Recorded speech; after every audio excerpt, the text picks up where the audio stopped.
Hello friends, welcome to దేవాంష్క stories. వాళ్ళు ఇప్పుడు మీరు వినబోతుంది ఒరే బావోసే మర్దల స్టోరీలోని 39వ భాగం.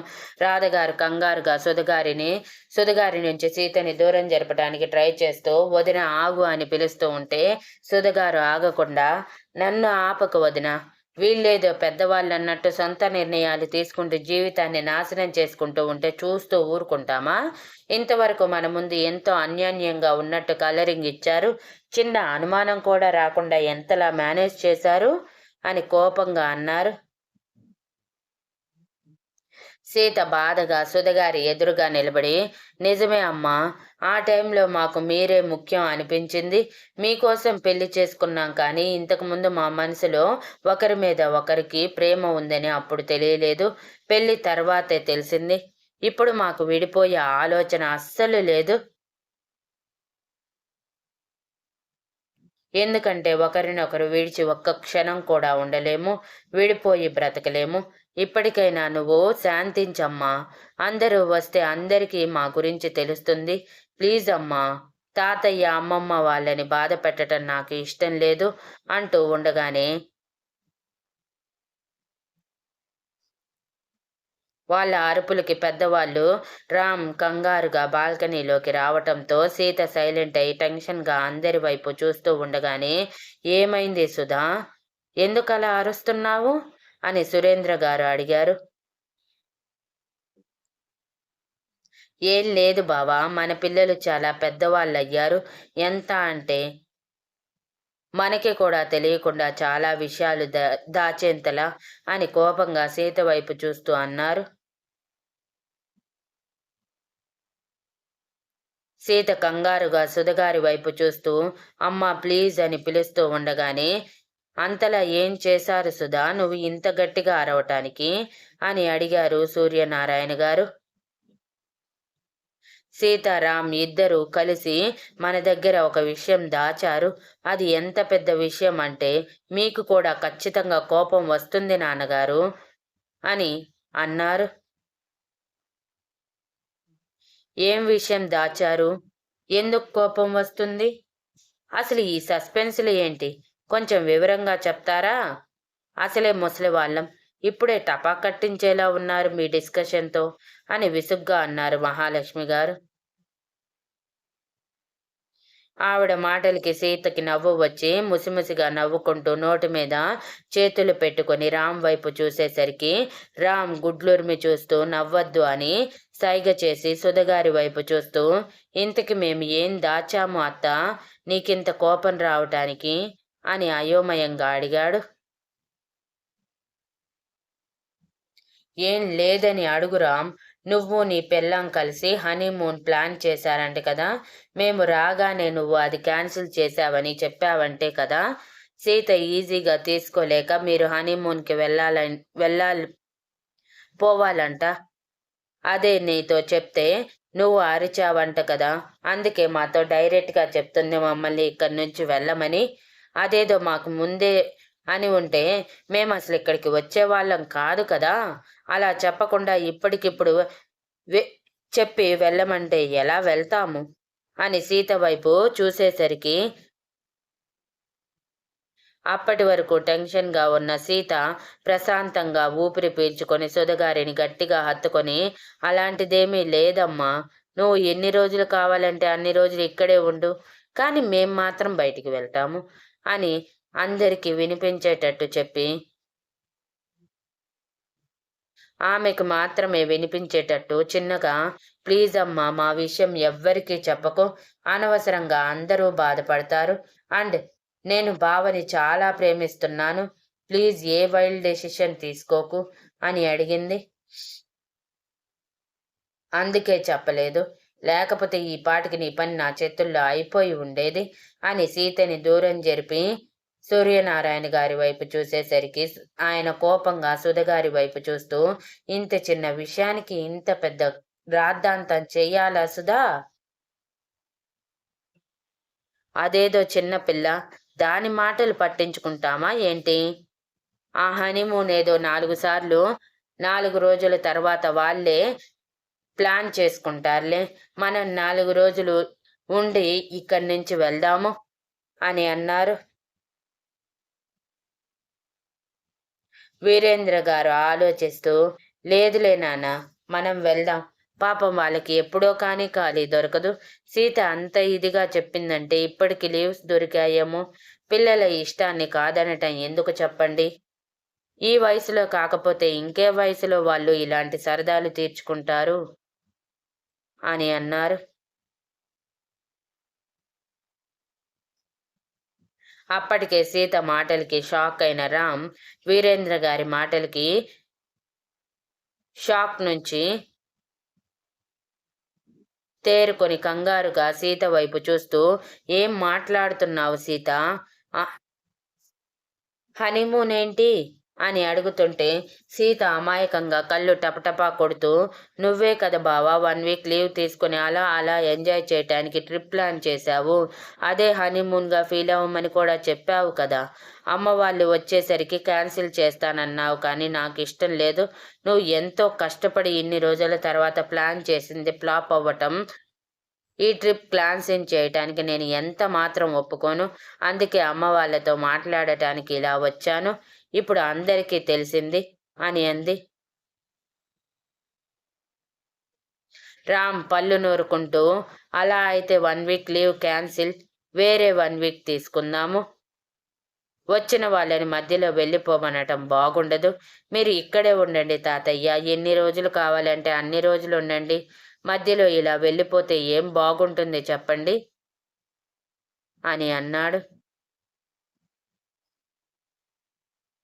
సూర్యనారాయణ గారు ఆలోచించి, లేదులేరా, మీకు ఎప్పుడో కానీ సెలవులు దొరకవు.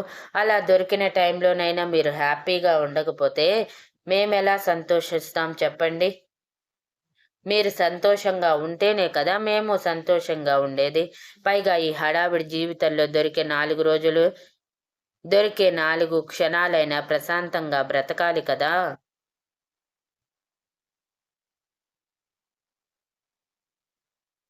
మనకంటూ కొన్ని మెమరీస్ ఏర్పరచుకోవాలి కదా.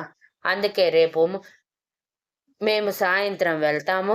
మీరు హ్యాపీగా ఎంజాయ్ చేసి ఒక 4 రోజుల్లో ఊర్లో ఉండటానికి చూసుకొని రండి, సరేనా అని అన్నారు. తాతయ్య అది అబద్ధం చెప్తుంది, హనీమూన్ లేదు ఏమీ లేదు అని నెత్తి నోరు కొట్టుకొని బాదుకున్నా సరే ఎవరూ వినిపించుకోకుండా వెళ్ళిపోయేదే, రేపు సాయంత్రం వెళ్తాం అని అల్టిమేటం జారీ చేసి పెద్దవాళ్ళందరూ ఒక రూంలోకి వెళ్ళి ఇల్లు మొత్తం ఖాళీ చేస్తే రామ్ కోపంగా సీత చేతిని పట్టుకొని రూంలోకి లాక్కెళ్ళి, ఏంటి సీత నువ్వు చేస్తుంది? రాక రాక మన వాళ్ళు వస్తే ఇలా మధ్యలో వెళ్ళిపోమని చెప్తావా? పైగా అబద్ధాలు కూడానా? మనం ఎప్పుడు హనీమూన్కి వెళ్దామని ప్లాన్ చేసుకున్నాము? అసలు ఆలోచన కూడా చేయలేదు కదా. ముందు నువ్వు నన్ను యాక్సెప్ట్ చేస్తే కదా హనీమూన్ ప్లాన్ చేసుకునేది అని అడిగాడు. సీత అమాయకంగా మొహం పెట్టి టపటపా కళ్ళు కొడుతూ, ఏం లేదు బావా, ఎల్లుండి నా ఫ్రెండ్స్ పార్టీ ప్లాన్ చేశారు. ఆ పార్టీకి వెళ్ళాలంటే అమ్మ వాళ్ళు ఇక్కడ ఉంటే నన్ను ఖచ్చితంగా వెళ్ళనివ్వరు. ఈ పార్టీ ఎప్పటి నుంచో ప్లాన్ చేసుకుంది, ఖచ్చితంగా వెళ్ళి తీరాలి. అందుకే అబద్ధం చెప్పాను. అయినా ఈ ఒక్కసారికి మన వాళ్ళు వెళ్ళిపోతే ఏమవుతుంది చెప్పు? మన వాళ్ళు మనల్ని అర్థం చేసుకోలేరా? నువ్వు మరీ ఇదైపోతున్నావు కానీ అని అంది. రామ్ కోపంగా సీత భుజాలు పట్టుకుని, పిచ్చి పిచ్చి వేషాలు వెయ్యకు సీత. పార్టీ మన వాళ్ళకంటే ఎక్కువ కాదు, అర్థమైందా? ఇప్పుడే వెళ్ళి హనీమూన్కి వెళ్ళటం లేదని చెప్పి మన వాళ్ళని ఇక్కడే ఉండమని చెప్పు అని ఎర్రబడిన కళ్ళతో అన్నాడు. రామ్ కోపం చూసిన సీతకి భయం వేసినా పట్టించుకోకుండా, లేదు నేను చెప్పను, నేను పార్టీకి వెళ్లాల్సిందే. నువ్వు నన్ను పల్లెటూరు బయతో అన్నావు కదా, ఈసారి నిరూపిస్తాను. సిటీ మొత్తం తిరిగి హ్యాపీగా ఎంజాయ్ చేసి నేను సిటీ గాల్లా మారిపోయానని చూపిస్తాను అని మొండి పట్టుదలతో పంతంగా చెప్పి రామ్ చెప్పేది వినిపించుకోకుండా తన చేతులు విసిరికొట్టి వెళ్ళి బెడ్ మీద ముసుగు తన్ని పడుకుంటే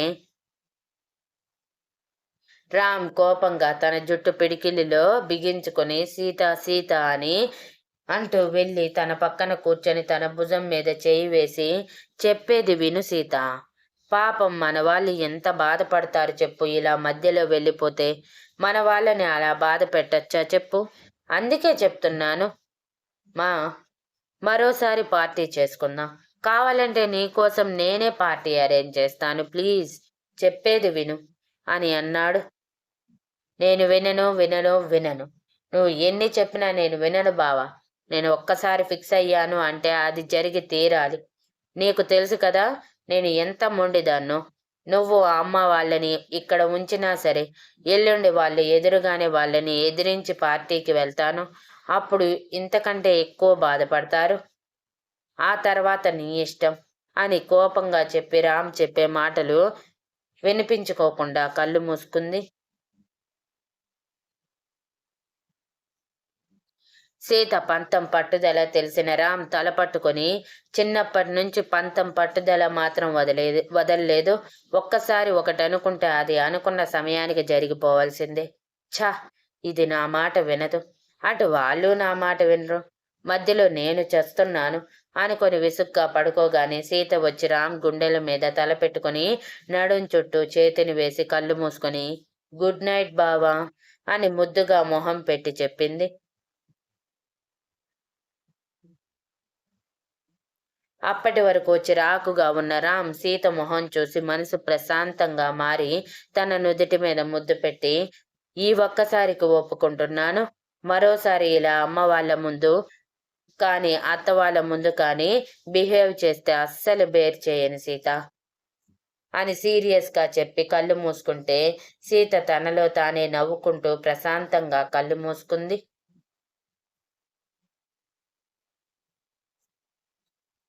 తర్వాత రోజు రామ్ లీవ్ పెడతాను అన్న అనవసరంగా వేస్ట్ అయిపోతాయేమో అనుకుని సీత బలవంతంగా రామ్ని ఒప్పించి ఆఫీస్కి తీసుకువెళ్ళింది. సీత బిహేవియర్కి రామ్కి అసహనం తెప్పిస్తుంటే తన మీద అరవలేక, అలా అని సర్ది చెప్పలేక, ఆ రోజంతా వర్క్ మీద కాన్సన్ట్రేషన్ చేయలేక అందరి మీద చిరాకు పడుతూ ఉండిపోయాడు. రామ్ చిరాకు దేనికో అర్థమైన సీత కొంచెం బాధగా అనిపించినా తను అనుకున్న పని జరిగితే ఇంతకంటే హ్యాపీగా ఉంటాడు అనుకుని వదిలేసింది. సాయంత్రం సీత పర్సనల్గా కృష్ణని కలిసి ఒక పావుగంట సేపు మాట్లాడి మధ్యాహ్నం 4 గంటల సమయంలో రామ్ని తీసుకొని ఇంటికి వెళ్తూ,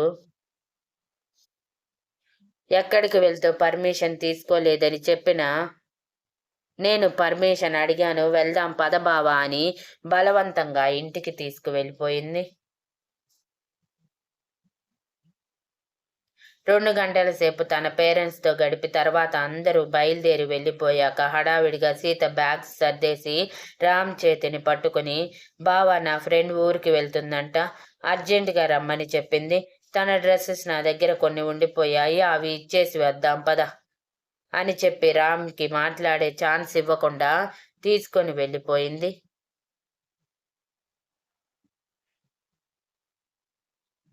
Thank you for listening and please like, share, comment and subscribe.